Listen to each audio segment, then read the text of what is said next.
Let's discuss few key learning processes. The first one is a classical conditioning. Classical conditioning में learning का process association के through conduct किया जाता है, जहाँ पर association किसी दो stimulus के बीच में connection create होता है. फॉर एग्जाम्पल हम अगर पैवलोव के एक्सपेरिमेंट की बात करते हैं, वहाँ पे डॉग को कंडीशन किया गया है लर्निंग प्रोसेस के थ्रू कि वो स्लाइवेट करेगा जब बेल को हमने फूड के साथ एसोसिएट कर दिया.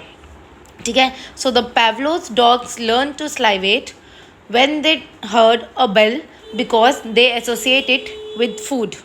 Next is operant conditioning. Operant conditioning के अंदर लर्निंग का प्रोसेस कॉन्सिक्वेंसेस के थ्रू अकर होता है ना. कॉन्सिक्वेंसेस का मतलब either rewards can be given or punishment can be used. ठीक है. Now reward over here work as something that is very pleasant, जो बहुत सूदिंग है और बहुत एक डिज़ायरेबल रिजल्ट या आउटकम प्रोवाइड करता है, जिसकी वजह से हमारे chances for occurrence of that behaviour increase हो जाते हैं. Now here reward is also sometimes to be consider as a positive form of reinforcement. ठीक है.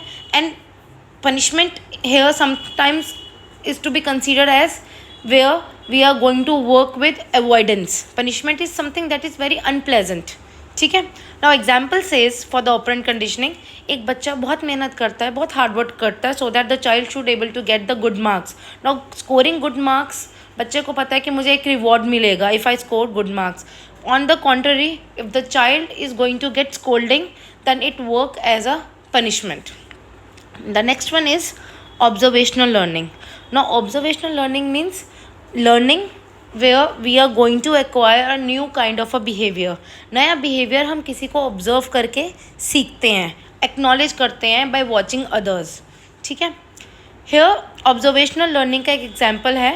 एक छोटा बच्चा बड़े को ऑब्जर्व करता है, देखता है कि शू के लेसिस कैसे बांधने हैं या फिर अपना जिप इन या जिप आउट कैसे करना है. So this is what the observational learning. So the child is always going to observe others, not only the child, even as adults also. Many a times we try to imitate others' behavior, try to copy others' action. That comes as a part of observational learning.